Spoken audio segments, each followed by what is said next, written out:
Today's educational video it's a bit of an off-the-cuff video. What I usually have is bullet points here to guide me and make sure that the video is quite succinct and done within, say, 5 minutes. I've not got that today. It's completely off the cuff. I just have an idea of what I want to talk about. Also, before I continue, let me know what you all think about this style of video. It's going to be quite relaxed. Again, no plan. I'm not going to reference any studies. I'm just going to talk about the basics. That's what today's video is. It's about the foundations of fat loss. Imagine I'm in a taxi. So I've jumped in a taxi, told the guy where I want to go. I've asked him, has he had a busy night and all that good stuff. He then asks me what I do for a living. I tell him I'm an online coach, a nutritionist, and he says, okay then, mate, what do I do to lose weight? What do I need to do? So it's a good example of really, at this point, I'm not gonna start citing studies and really go into any advanced stuff. I'm just going to give him the basics, the fundamentals of fat loss. So that's what we're going to go through. The first thing I'm going to mention is, of course, calories. Now, everyone's probably bored of me talking about calories, or bored of every personal trainer, nutritionist, dietitian talking about calories. But there's still people out there that don't really believe that fundamentally fat loss comes down to being in a calorie deficit. If you want to lose weight, you ultimately need to be in a calorie deficit. There are loads of methods to facilitate a deficit. Intermittent fasting is one of them, ketogenic diet, but ultimately to induce weight loss, you need to be in a calorie deficit. So people need to be aware of this and kind of abide by this principle of weight loss. So if people don't know what calories they need to be on to induce weight loss, obviously I could help them with that. But what you could do is simply track your intake. So track your intake for a week or two, see where the scales are at. If they haven't moved much, you're probably around maintenance. Now, there are many things that impact the scales unrelated to body fat, such as fluid fluctuations, food in transit. You might jump on the scales with extra food passing through the digestive system, and the scales have increased, but in reality, you've not actually gained body fat. You may have lost body fat, but it's being masked by that food in transit or water retention, whatever it might be. But really, if after a week the scales haven't moved much, if you are in a calorie deficit, you could probably benefit from being maybe in more of a deficit, just to get the scales moving a bit faster and just get some momentum and just get that encouragement. Really, when the scales go down at a good rate, we do like it. As much as we shouldn't go, just focus on the scales. We shouldn't, of course, but it is nice to get that momentum with the scales. So if you jump on the scales after a week and they haven't moved much, you know that you haven't just eaten a meal before you jumped on the scales, or a big meal the night before, then maybe you need to reduce your calories further. And actually tracking your intake is such the knowledge you get from tracking your intake is invaluable. It really, really is. Because you're going to get a good understanding of how many calories are in the foods you eat, how much protein is in those foods. You might have two options, and you see one option contains fewer calories and more protein, or just fewer calories and is more nutrient dense. You're going to steer towards that meal. And tracking is a great way of just getting that really good understanding. You don't need to track forever.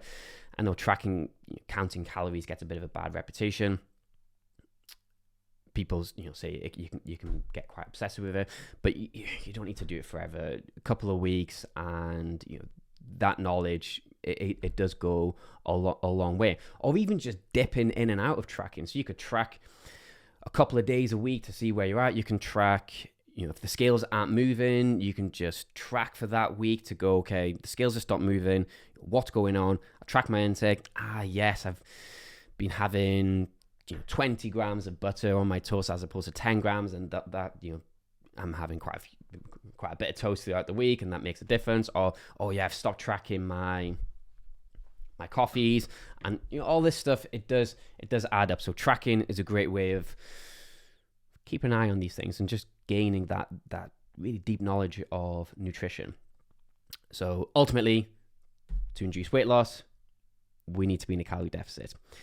Moving on from that, let's talk about macros. Now, I'm not going to go into great detail here, but the main one you want to be focusing on is macros, fats, carbs, and protein. The main one, protein. You want to consume an adequate amount of protein. And this differs depending on the individual and their goals. But if they want to shred body fat whilst maintaining muscle mass or further develop muscle mass, they're doing resistance training, they're very, very active, they're going to need a decent amount of protein. A decent amount is 1.6 grams of protein per kilo of your body weight. You can get away with less protein than that, and you may well benefit from more protein than that. Some of my clients, 1.8 grams of protein, if they're quite lean and they're refocusing on body recomp, shredding body fat while simultaneously building muscle tissue, they might be on 1.8 grams of protein per kilo of their body weight, or maybe even more. But 1.6, and we can see this in research as well, 1.6 grams of protein per kilo of your body weight is a good amount. It really, really is. Now, if you're not in a calorie deficit, you're not doing resistance training, you may not need, or you won't need quite that much. But if you are doing those things, and you probably are, if you're trying to lose weight and improve your physique, 1.6 grams, it's decent. From there, I want to talk about fiber. So fiber has multiple health benefits, but it's also very, very satiating, similar to protein. Protein is also very satiating. So fiber, you want to consume plenty of fruits, vegetables, whole grains, legumes, nuts and seeds, all that good stuff. And yeah, you're going to be so much more satiated. And even if you just think about, say, fruits and vegetables, for example, they're low in calories and high in volume. So vegetables, broccoli, for example, you can add so much broccoli to your plate, and it's going to add a lot of bulk to your plate, but it's not going to add a lot of calories, and it's going to be very satiating. In fact, if you add that much broccoli to your plate, you're probably going to tap out before you finish that broccoli. So yeah, plenty of fiber. From there, I might talk about steps. You've probably all heard this, aiming for 10,000 steps per day. And that's a good target, but it's almost too good or too bold of a target for a lot of people. If you track your steps and you're nowhere near 10,000 steps, then don't try to hit 10,000 steps. Go for a more modest target. For a lot of clients, I give them the target of 7,000 steps. Some people, 10,000, but again, it's quite bold. It's quite time consuming. A lot of us are really busy. Maybe that's too much, and we don't want to have a target that we just can't achieve, because we want to solidify a really good habit, really good habits, really good routine. So we want to have something that is doable. 7,000 steps is a decent amount, and it's doable. And what we find as well is, when people are in a calorie deficit, and ultimately to lose weight, you want to be in a calorie deficit, your body will try to preserve energy. And what happens is you get a reduction in your NEAT, which is your non-exercise activity thermogenesis. Maybe I wouldn't talk about NEAT to a taxi driver, but yeah, NEAT. We're on the topic. Let's go through it. Let's power through it. This is the amount of calories we burn from non-purposeful exercise, like just me sat here moving my arms around, holding my posture, moving left and right on my seat, going for a walk. All this stuff burns energy. And if we are in a calorie deficit and we're not aware of this stuff, usually what happens is we become a little bit more efficient in our movement. We just slow down a little bit. We maybe go for fewer walks because we're hungry, or our body's just trying to preserve energy, isn't it, ultimately? So we need to be aware of that, keep on top of things, and by having a step target in place, something manageable like 7,000 steps, or if you can hit 10,000, go for it, is a great way of ultimately making sure that we burn a great deal of calories throughout the day and throughout the week. Fat loss is not just about controlling the calories coming in, it's about keeping on top of the calories we expend. And finally, which is similar, burning calories, we're going to talk about training, specifically resistance training. I do recommend resistance training to most people. You don't need to do resistance training to shred body fat. Ultimately, you just need to be in a calorie deficit, but doing resistance training really, really does help. Now, one thing that people don't think about, and I feel like I've not really spoken about this enough actually, is targeting fat loss. As much as we want to see the scales come down, really what we're looking for is the fat loss, and we want to be shredding body fat. Now, if we're not stimulating our muscles via resistance training and obviously consuming an adequate amount of protein, we do run the risk of not only shredding body fat and using that as energy, but also muscle tissue. And any muscle we're using as energy, we're not taking from fat storage. So to target the fat loss, we need to preserve the muscle mass. The way we do that is by doing resistance training and consuming a decent amount of protein. When it comes to resistance training, there's two main things I want people to focus on, and that's volume. One of them is volume, so weight times reps times sets, so basically the total work. The more training you do, the more volume you ultimately have in your training. So that's a big one. If you train very little, the results you're going to get are not as good as if you generally speaking, train more. In fact, when we look at the research, we see an almost dose response effect with volume. So what that means is more volume equals more gains. So with training, we want to get a decent amount of volume in. And when we talk about gains as well, we're not trying to, create, not everybody wants to have this, big, bulky, jacked, muscular physique. But if you just develop a little bit of muscle tissue, you will burn more calories throughout the day, because ultimately lean mass muscle tissue is very energy demanding.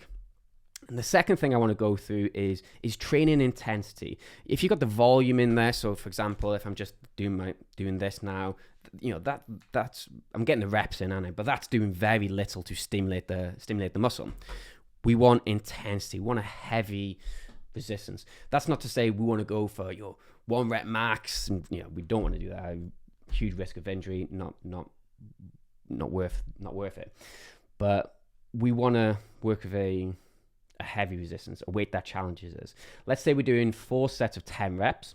The first set wants to be hard, second set really hard, third set almost impossible, and that fourth set wants to be so close to muscular failure where we really struggle to do the desired amount of repetitions, leaving no more than maybe 2 reps in the tank, like 2 grueling reps. Somebody stood there with a pistol saying, you need to bang out, you've got 2 more reps, you only just about get those 2 reps. The third rep would be impossible. So that's how close you want to be to muscular failure, or even taking things to complete muscular failure on that final set.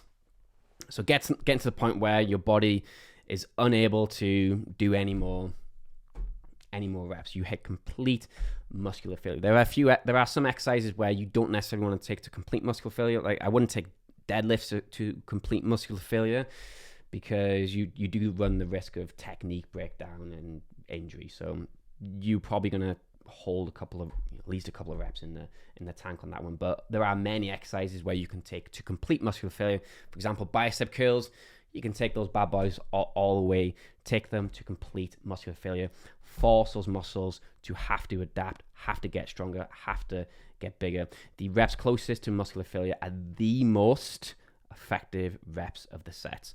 And I can, if anyone's interested, I can obviously show you the research on that.